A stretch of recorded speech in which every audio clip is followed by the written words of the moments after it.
Hello दोस्तों, आप सभी का स्वागत है आपके अपने चैनल में। तो आज मस्ती सीरीज के अंदर एक और शानदार वीडियो आ चुका है और ये चैप्टर का नाम है अर्थमेटिक प्रोग्रेशन। क्लास 10th का है।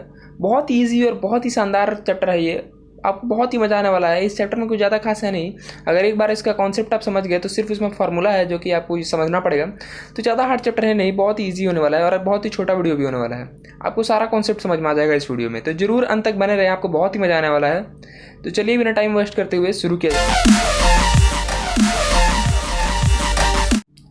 हाँ तो दोस्तों, चलिए बात करते हैं इंट्रोडक्शन के बारे में कि आखिर ये चैप्टर कहना क्या चाहता है, ये चैप्टर है किस बारे में। तो ये चैप्टर बहुत ही सिंपल है। आप सभी को नाम से ही पता चल गया होगा कि अर्थमेटिक प्रोग्रेशन। अगर नहीं पता चला है तो चलिए हम काय कति खड़ा है, हम आपको बता देंगे किस लिए है ये चैप्टर।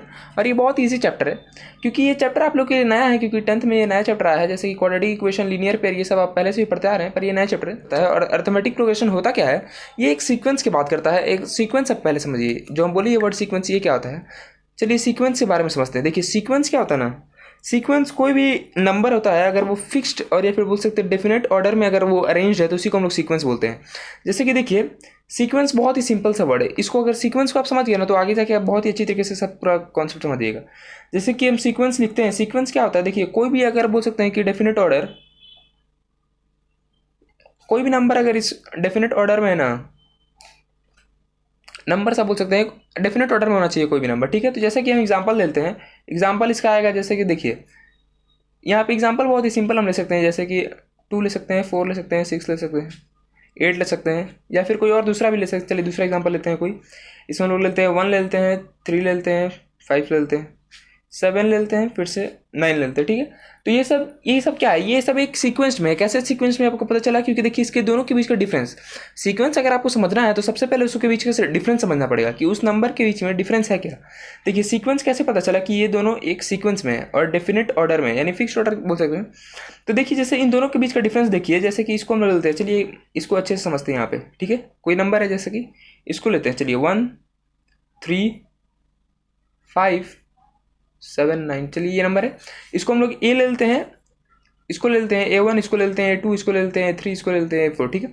ये नंबर है, इसको हम लोग एक नाम दे दिए हैं, ठीक ना। तो इसको देखिए इन दोनों के बीच का डिफरेंस देखना पड़ेगा, किसी भी दो नंबर का डिफरेंस, ठीक ना। जैसे कि हम ले लेते हैं पहले A1 माइनस ए का डिफरेंस ले लेते हैं। देखिए पीछे से हम लोग को आगे जाना पड़ता है, ठीक ना, राइट टू लेफ्ट जाना पड़ता है माइनस में। समझ में आ गया। बड़ा से छोटा का ऐसा कॉन्सेप्ट नहीं है, उसमें आप कंफ्यूज मत हो जाएगा, क्योंकि नेगेटिव भी जाता है तो उसमें आपको ये मत समझना होगा कि बड़ा से छोटा होता है।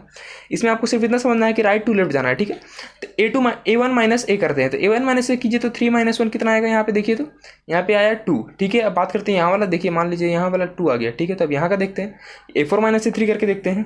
तो चलिए A4 माइनस A3 करके देखते हैं क्या आएगा। यहाँ पे देखिए A4 में क्या है, 9 है और A3 में है 7, ठीक है। तो 9 माइनस 7 कर दीजिए, अरे भाई साहब ये भी तो 2 आ गया, बस और क्या। चलिए इसका भी देख लेते हैं, आप मनी में कर सकते हैं। यहाँ पे तो ज़्यादा बड़ा हार्ड की नहीं, ज़्यादा बड़ा वर्ड्स भी नहीं है जिसमें आपको दिक्कत होगा। 7 माइनस 5 कीजिए तो क्या आएगा, ये भी 2 ही आ रहा है, अरे भाई साहब। तो यही तो समझना था आपको कि सबका कॉमन डिफरेंस, या फिर बोल सकते हैं एक फिक्स जो कांस्टेंट है, फिक्स्ड नंबर है, एक फिक्स्ड ही नंबर से ये लोग आगे बढ़ते जा रहा है। जैसे कि आप बोलेंगे कि 1+2 हो रहा है यहाँ पे, फिर तो 1+2 यहाँ पे 3 है, 3 को हम लोग 1+2 लिख सकते हैं ना। फिर यहाँ पे 3+2 लिख सकते हैं, फिर यहाँ पे 5+2, ये एक सीरीज चलती जा रहा है ना, +2 होते जा रहा है कि नहीं। देखिए तो इसी को हम लोग बोलते हैं सीक्वेंस। अगर आप सीक्वेंस समझ गए तो आगे जाकर अर्थमेटिक प्रोग्रेशन समझ जाएगा, ठीक ना। सीक्वेंस होता कुछ नहीं है, बस यही होता है कि एक फिक्स नंबर के साथ होता है, चेंज होता है कोई भी ऑर्डर, कोई भी नंबर, सिंपल सा है। तो चलिए अब अर्थमेटिक प्रोग्रेशन की बात तो चलिए अब अर्थमेटिक प्रोग्रेशन की तरफ चलते हैं और समझते हैं कि अर्थमेटिक प्रोग्रेशन क्या होता है, ठीक है। अर्थमेटिक प्रोग्रेशन का आप डेफिनेशन देख लीजिए, तो इसी से आप समझ में आ जाएगा आपको कि अर्थमेटिक प्रोग्रेशन होता क्या है। देखिए a sequence in which each terms differ from its preceding terms by a constant is called an AP, ठीक है। अब ये क्या हुआ, ये क्या बात हो गया, ये तो थोड़ा सा आपको लग रहा होगा, अटपटा लग रहा होगा, पर कोई नहीं, यही तो हम लोग जो पढ़े हैं वही है, सिंपल सा बात इसने लिख दिया, ठीक ना। अ sequence in which each term differ from its preceding terms, ठीक है। एक सीक्वेंस, जैसे कि सीक्वेंस यही तो एक सीक्वेंस आपको पता है ना, यही तो होता है एक सीक्वेंस जो कि फिक्स्ड ऑर्डर या फिर डेफिनेट ऑर्डर में रहता है। कोई भी नंबर जो कि डेफिनेट ऑर्डर में रहता है उसी को सीक्वेंस बोलते हैं, ठीक है। तो ये बोलना क्या चाह रहा है, कोई भी है, अगर देखिए कोई भी sequence, a sequence in which each terms differ from its preceding terms, कोई भी सीक्वेंस में पहले टर्म घट रहा है पीछे वाला टर्म से, देखिए डिफर फ्रॉम प्रीसीडिंग टर्म्स। तो मान लीजिए इसी में हम जैसे एग्जांपल करके देखिए A1 माइनस A2, तो ये क्या है, देखिए यहाँ पे डिफरेंस पता चल रहा है ना आपका, ईच टर्म का अपना प्रीसीडिंग टर्म से ये 1 का और 3 का आपको डिफरेंस पता चल गया कितना का है, 2 का डिफरेंस है इन दोनों के बीच में, इन दोनों के बीच में 2 का डिफरेंस है, यहाँ भी 2 का डिफरेंस है, यहाँ भी 2 का डिफरेंस है, यहाँ भी 2 का डिफरेंस है। तो यही तो होता है, यही तो आपका अर्थमेटिक प्रोग्रेशन कहना चाहता है कि अर्थमेटिक प्रोग्रेशन सिर्फ यही होता है कि कोई भी सीक्वेंस में जिसका ईच टर्म डिफर करता है प्रीसीडिंग टर्म से एक बाय ए कांस्टेंट, कांस्टेंट मतलब फिक्स नंबर। आपने पढ़ा होगा लीनियर वेरिएबल में कांस्टेंट और वेरिएबल के बारे में,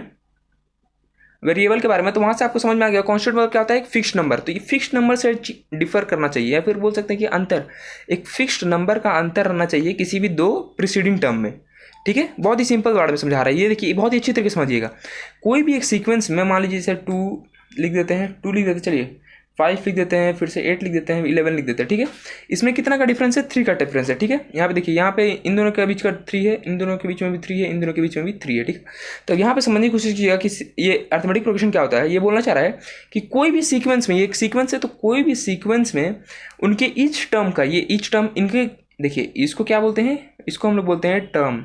ठीक है, ये एक टर्म हो गया, ये दूसरा टर्म हो गया, ये तीसरा टर्म हो गया, ये चौथा टर्म हो गया। ठीक है, इन एक नंबर को हम लोग क्या बोलते हैं, ये इसको हम लोग टर्म्स बोलते हैं। ठीक है, तो यही कहना चाहता, देखिए कोई भी सीक्वेंस में मतलब उसका एक टर्म दूसरे, देखिए उनके हर एक टर्म का अंतर फिक्स होना चाहिए, यही कहना चाह रहा है। किसी भी सीक्वेंस में उनका हर टर्म का जो डिफरेंस होना चाहिए, दो टर्म के बीच का डिफरेंस फिक्स होना चाहिए। सिंपल सा बात है अर्थमेटिक प्रोग्रेशन, बस पूरा ये चैप्टर खत्म हो गया, समझ लीजिए यही है। आपको बस अब इसके बाद फॉर्मूला समझना है। ठीक है, अर्थमेटिक प्रोग्रेशन का पूरा कॉन्सेप्ट यही था जो कि हम आपको बताया। ठीक है, तो चलिए आगे बढ़ते हैं, बहुत ईजी समझ में आ गया होगा क्या होता है।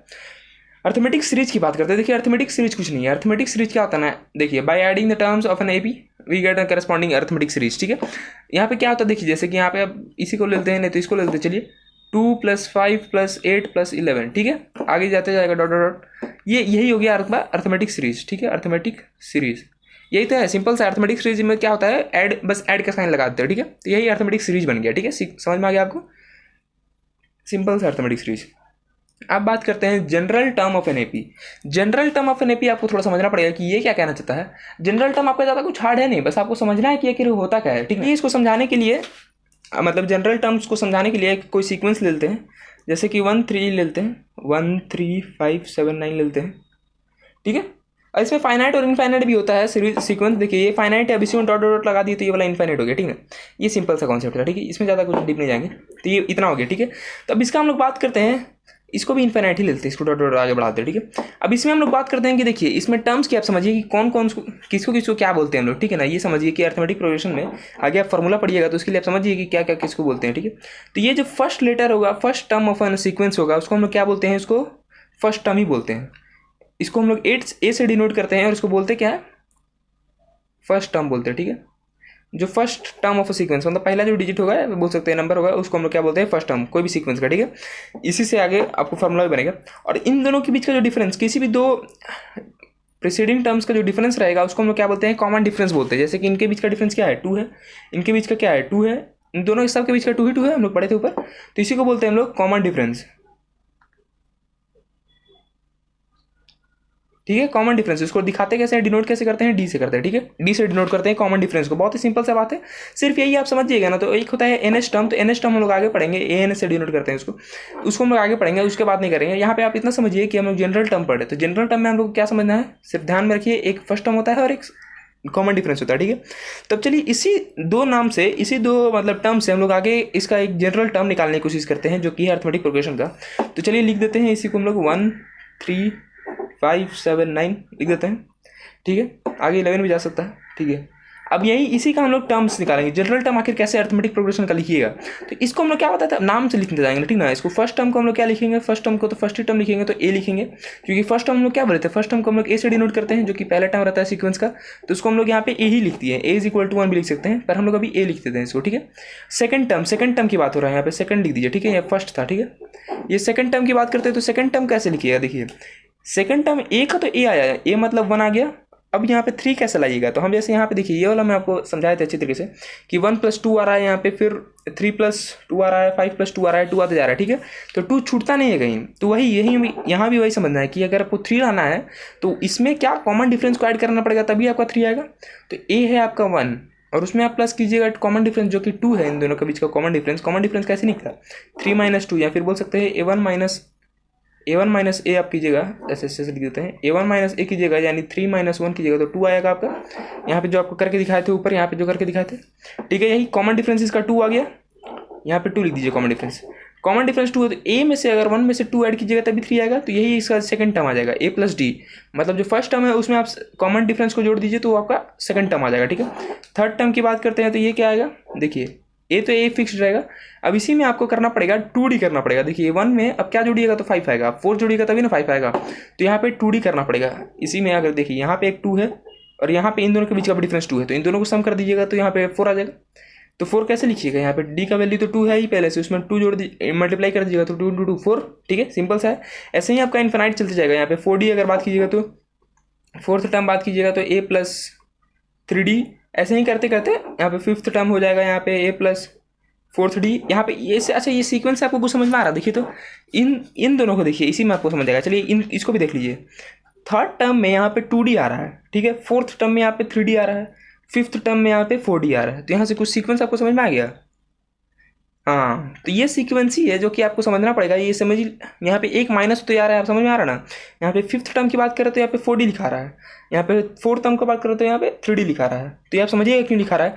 इसका एक जनरल टर्म और इसका फॉर्मूला बताएंगे हम लोग आगे इसके अगले वाले पार्ट में, तो उसमें आप समझ में आ जाएगा आपको क्यों लिखे इसको, ठीक है। तो चलिए बात करते हैं ये जनरल टर्म, ठीक ना, ए प्लस ए, इसको जनरल टर्म कैसे लिखा जाता है, देखिए तो ए लिख देंगे, फिर ए प्लस डी लिख देंगे, फिर ए प्लस 2D लिख देंगे, फिर ए प्लस 3D लिख देंगे, ऐसे ही इन्फिनिटी निकल जाएगा, ठीक है। यही तो है जनरल टर्म इसका, ठीक है। ये बॉक्स बना दीजिए, ठीक है, यही इसका जनरल टर्म, ठीक है। अब इसके जनरल टर्म के फार्मूला एक देखिए, इसका फार्मूला होता है, देखिए एक NH टर्म का एक फार्मूला होता है। NH term for the end of the, एक ये एंड वाला का बात हो गया, पहले इसमें NH टर्म आप समझ लीजिए क्या होता है। NH टर्म आपको समझना पड़ेगा, ठीक ना। NH टर्म होता क्या है, NH टर्म बोलता है कि मतलब वो टर्म बताइए जिसका वैल्यू आपको दिया गया। मान लीजिए हम इसी में बात करते हैं, आपको एग्जांपल से बहुत ही तरह समझ में आ जाएगा। 1 3 5 7, ठीक है। तो आप हमको इसका और इसके बाद क्या था 9 था, ठीक है। अब इसका हम बोल रहे हैं कि फोर्थ टर्म बताइए, फोर्थ टर्म, ठीक है, फोर्थ टर्म बताइए क्या होगा इस AP का। ये AP है, AP क्या होता है, AP ये कैसे हुआ, AP इसमें यानी फिक्स्ड। देखिए कोई भी सीक्वेंस में अगर फिक्स्ड उसमें डिफरेंस रहा तो ही AP होगा वो। अगर हम बोल देंगे 1 लिख देंगे, 5 लिख देंगे, 6 लिख देंगे, 3 लिख देंगे, 2 लिख देंगे, 1 लिख देंगे, फिर से 10 लिख देंगे, तो ये क्या AP है, नहीं बिल्कुल नहीं है, क्योंकि इसमें कॉमन डिफरेंस नहीं है ना। कॉमन डिफरेंस आपको बहुत जरूरी होता है किसी भी AP बनाने में, ठीक। तो ये AP तो है, इतना पता चल गया, ठीक है। तब इस AP में बताना है आपको फोर्थ टर्म क्या होता है, तो आप कैसे बताइएगा। अब ये आप देख सकते हैं, इसमें तो देख सकते हैं कि 1 2 3 4, अच्छा 7 होगा, ठीक है। अब वहाँ पे लिख देता है कि आपका A है, क्वेश्चन में A है 1 और D है आपका 2, तब बताइए कैसे होगा फोर्थ टर्म। तब तो आप कीजिएगा, बनाना पड़ेगा आपको, फिर से लिखना पड़ेगा A, फिर A प्लस डी मतलब 1 + 2 यानी 3, फिर A + D यानी 1 + 4 यानी 5, ऐसे करके आप बनाते जाते ये वाला जनरल टर्म में वैल्यू पुट कर करके, पर वो ज़्यादा लेंदी रहता है। तो इसीलिए हम लोग को एक फार्मूला दिया गया है जनरल टर्म का, वो NH टर्म निकालने का बहुत ही बेहतरीन फार्मूला है, जिसको NH टर्म को AN से दिखाते हैं। और इसका फार्मूला क्या है, देखिए A + n - 1D ही इसका फार्मूला है, ठीक है। A + n - 1D इसका फार्मूला है NH टर्म निकालने के लिए। अब इसमें वैल्यू पुट करके देखिए तो n के जगह पे 4 डालिए, हम क्या बोले फोर्थ टर्म निकालना है, तो n की जगह पे 4 डालिए, तो A4 लिखिए is equal to first difference तो A1 है, प्लस यहाँ पे 4, n की जगह पे 4 डालिए, तो 4 - 1 = 3 होता है, और D तो 2 है। तब इसको निकाल दीजिए आप, 1 + 3 × 2 6 यानी 7 आंसर आ गया। और ये देखिए क्या ये 7 है क्या, 1 2 3 4, अरे भाई साहब ये भी तो 7th ही है, फोर्थ टर्म इसका 7th ही है। बस इससे हम लोग प्रूफ हो गया, ये होता है जनरल टर्म, समझ में आ गया आपको। और अभी आपको पता चला कि कैसे यहाँ पे A + D आ रहा है, A + 3D आ रहा है, यहाँ पे थर्ड टर्म का 2D क्यों आ रहा है। यही n आप 3 लिखिएगा तो -1 2 ही ना होता है, यहाँ पे A3 अगर लिखिएगा आप तो क्या आएगा A + 3 - 1D, तो क्या आएगा यहाँ पे A + 2D ना आएगा। तो यहाँ पे लिखा गया ना, आप समझ में आ गया ना क्यों वहाँ पे कम होता है। बस यही सब फंडा था, बहुत ही ईजी फंडा था, ठीक ना, आपको समझ में आ गया होगा। यही होता है पूरा इसका जनरल टर्म। अब इसका NH टर्म की बात कर दिए हम। NH टर्म वो बोलता है कि आप फोर्थ टर्म या फिर सिक्स टर्म, NH टर्म कोई भी टर्म है, जैसे कि हम यहाँ पे फिफ्थ टर्म बताते हैं, तो फिफ्थ टर्म का नंबर बताइए कौन सा वहाँ पे नंबर है वहाँ पे फिफ्थ टर्म पे, ठीक ना, वो बताता है NH टर्म, और उसका फार्मूला यहाँ पे दे दिया गया, ठीक है। बहुत ही सिंपल सा फार्मूला है। और एक NH टर्म फ्रॉम लास्ट वाला होता है, तो ये आप देखिए पीछे से कैसे निकालते हैं इसी का NH टर्म, तो उसका भी एक फार्मूला होता है। L क्या होता है ना, देखिए L होता है आपका लास्ट डिजिट होता है, ठीक है ना, लास्ट नंबर बोल सकते हैं आप, जो कि एकदम जो लास्ट का होता है ना, मान लीजिए एक फाइनाइट सेट है, मतलब सेट बोल रहे हैं, फाइनाइट एक AP है, जैसे कि इसी का 3 9 मान लीजिए 9 लास्ट है तो एल क्या हो जाएगा 9 हो जाएगा इसका, ठीक ना, लास्ट नंबर बोलते हैं इसको, लास्ट डिजिट, ठीक है। तो इसी का एक फॉर्मूला है जो मतलब जो पीछे से निकालने में आपको बहुत ही मदद। हाँ तो दोस्तों क्या हुआ था कि इशू हो गया था, कैमरा रुक गया था, रिकॉर्डिंग रुक गया था, हम आगे बनाते चल गए। तो कोई बात नहीं, लास्ट टर्म आपको बताएं कि ये क्या होता है, एल क्या होता है, लास्ट टर्म होता है, ठीक ना, हम आगे बनाते चल गए। तो ये क्या होता है, एल होता है आपका लास्ट टर्म, ठीक है, हम आपको समझा दे रहे हैं इसी में जो बनाए हैं।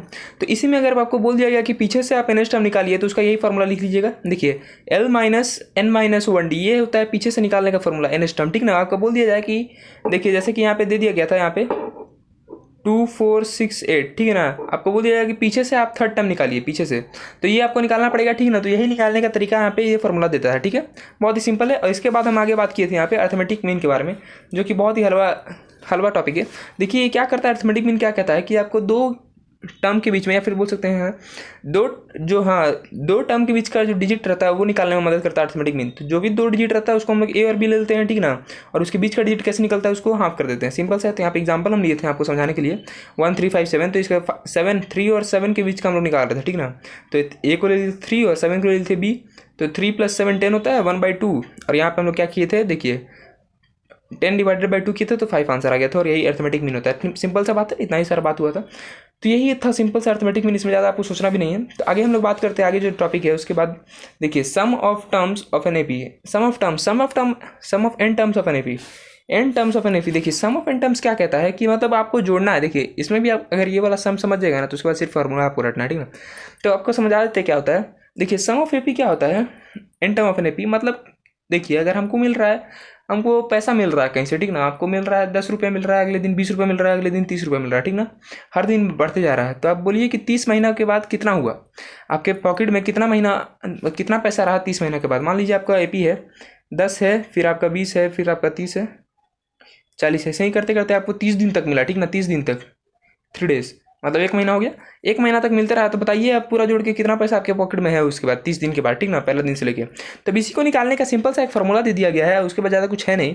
यही फार्मूला आपको पढ़ना है कि कैसे आप निकाल सकते हैं कि 30 दिन में क्या होगा, हम लोग निकाल के दिखाएंगे आपको। तो सिंपल सा देखिए यही फार्मूला आपको कहता है, देखिए यही फार्मूला है, ये दो फार्मूला, ठीक ना। देखिए आपको इसके बारे में बताएंगे, इसके बारे में बताएंगे। देखिए ये फार्मूला क्या कहता है, एस एन टर्म, मतलब यहाँ पे 30 दिन का है तो 30 लिख देंगे इनकी जगह पे, यहाँ पे एन टर्म्स होता है, फिर n/2 फार्मूला याद रखिएगा, n/2 होता है, ब्रैकेट में रहता है 2a + n-1d, ठीक है, ये याद रखिएगा, ये फार्मूला होता है, ठीक ना। अगर वहाँ ये फार्मूला किस लिए है, देखिए ये फार्मूला है आपका जब a और l दिया हुआ, मतलब फर्स्ट टर्म और लास्ट टर्म दिया हुआ है, तब ना, तब ये फार्मूला काम आ जाएगा, डायरेक्ट निकल जाएगा ये तब, ठीक है, सम ऑफ निकल जाएगा। चलिए इसको हम, आप फार्मूला देख लीजिए, फार्मूला आप पॉज करके देख लीजिए और समझिए क्या होता है फार्मूला। इन दोनों के बीच का डिफरेंस आप तो समझ ही गए होंगे कि ये फर्स्ट टर्म लास्ट टर्म के बीच में रहता है, और ये आपका सिंपल रहता है, जनरल टर्म के आगे 2 × मल्टीप्लाई हो जाता है, ठीक ना, ठीक है, समझ गए होंगे। तो चलिए अब ये वाला क्वेश्चन आपको बना के डायरेक्ट ये खत्म हो गया पूरा टॉपिक, ठीक ना। तो चलिए ये वाला क्वेश्चन बनाते हैं। तो आप फार्मूला आपको पता होगा, जैसे कि S N upon n/2 2a + n-1d, ठीक है, इसको ऐसे कर दिए। तब इसी को निकालते हैं, चलिए S30 30 दिन का निकालना है, सम ऑफ 30 डेज। तो यहाँ पे 30 लिखिए n की जगह पे, फिर 2 कीजिए, फिर 2a यहाँ पे क्या है 2 × 10, ठीक है, 20 लिख दीजिए, प्लस n-1d, यहाँ पे n कितना लिए थे हम लोग 30 लिए थे, तो 29 कर दीजिए, ब्रैकेट में 29, और d कितना है, कॉमन डिफरेंस इनके बीच का 0 है, 10 है, सॉरी 10 है, तो आप यहीं पे डायरेक्ट × 10 कर सकते हैं, ठीक है। ये आ गया आपका ये। अब इसको आप सॉल्व कीजिएगा तो क्या आएगा, यहाँ पे 15 आ जाएगा। तो चलिए 15 ब्रैकेट में 20 + 290, ठीक है, सिंपल सा है, आप समझ गए। अब इसमें को कर दीजिएगा तो 310 × 15। अब ये आप कमेंट में बताइए कि इसका कितना वैल्यू आता है। सिंपल सा है, आपको ज़्यादा कुछ करना भी नहीं है इसमें, बहुत ही ईजी कॉन्सेप्ट है, तो कीजिएगा। तो चलिए इसको कर देते हैं, 31 और 15 को आप कर सकते हैं, यहाँ पे 5 और यहाँ पे 15 आ गया, 31।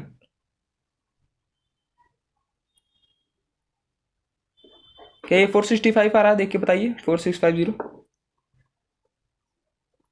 ठीक है, देख के बताइएगा। अगर ये सही है तो आप कमेंट कीजिएगा कैसे आ रहा है, ये क्या इसका वैल्यू आ रहा है, ठीक है। तो यही आता है आपका, क्या आता है ये आपका आता है, हाँ, तो यही 4650 ही आपका 30 दिन के बाद आपके पॉकेट में पैसा रहेगा, ठीक ना, ये आपका पॉकेट मनी है।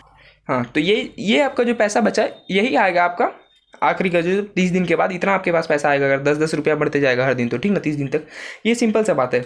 अगर इसी में हम लिख देते कि यहाँ पे देखिए 10 20 30 40 था, अब यहाँ पे 50 और 60 ही था आखिरी दिन का, ठीक ना। तो यहाँ पे देखिए अगर ए और एल मिल गया हम लोगों, अब इसके बारे में डायरेक्ट बताते हैं कि कितना सम होगा। 30 दिन तक नहीं कर रहे हैं ना हम लोग, ए और एल कर रहे हैं, तो ठीक है, तो ऐसे हम लोग पढ़े थे n/2, n/2 पढ़े थे, और a+l यहाँ पे क्या है देखिए, टर्म्स आप गिनिए, 1 2 3 4 5 6, 6 टर्म्स है, तो यहाँ पे 6 लिख दीजिए। और यहाँ पे a क्या है 10 है, और ये यहाँ पे है 60, तो यहाँ पे 10 + 60 क्या हो जाएगा 70 हो जाएगा। तो यहाँ पे आप 35 कीजिए, और 35 6 जो भी आएगा वो आपका पैसा होगा। यहाँ पे 30 हो जाएगा, यहाँ पे 21 हो जाएगा, 210 रुपया इसके पॉकेट में बचेगा 6 दिन बाद। अगर बढ़ते जाएगा तो सिंपल सा था, यही सम ऑफ टर्म्स था ना, इसके बाद ज़्यादा कुछ करना भी नहीं है इसमें, बहुत ईजी टर्म था, और यहीं से आपका पूरा चैप्टर भी कंप्लीट हो जाता है। ये देखिए, थैंक यू फॉर वॉचिंग लिखा गया है यहाँ पे, बहुत ही सिंपल था, और इसमें पूरा चैप्टर कंप्लीट हो गया, क्योंकि ये चैप्टर में कुछ ज़्यादा है भी नहीं भाई, इतना आसान चैप्टर आज तक नहीं देखे, क्योंकि ये बहुत आसान चैप्टर है भी, आपको बहुत ही मज़ा आने वाला है इस चैप्टर को, एक बार अपने से पढ़िएगा और क्वेश्चन बनाइएगा तो कुछ इसमें समझ ही, मतलब कुछ इसमें दिक्कत ही नहीं होगा आपको, इतना आसान चैप्टर है। तो जरूर एक बार अपने से पढ़िएगा और क्वेश्चन बनाइएगा, क्वेश्चन आपको बनाते रहिएगा तो ये बहुत ही हलवा चैप्टर है, बहुत ही मज़ा आने वाला है आपको इस चैप्टर में पढ़ने में, जरूर इस चैप्टर को देखिएगा। और चलिए, तो अब मिलते हैं ऐसे ही और शानदार वीडियो में, हमें मोटिवेट करने के लिए जरूर लाइक शेयर सब्सक्राइब कीजिएगा, कि ऐसे ही शानदार वीडियो आते रहे, मोटिवेशन बना रहे ऐसे ही शानदार वीडियो लाने के लिए। तो चलिए मिलते हैं ऐसे की और शानदार वीडियो में, धन्यवाद।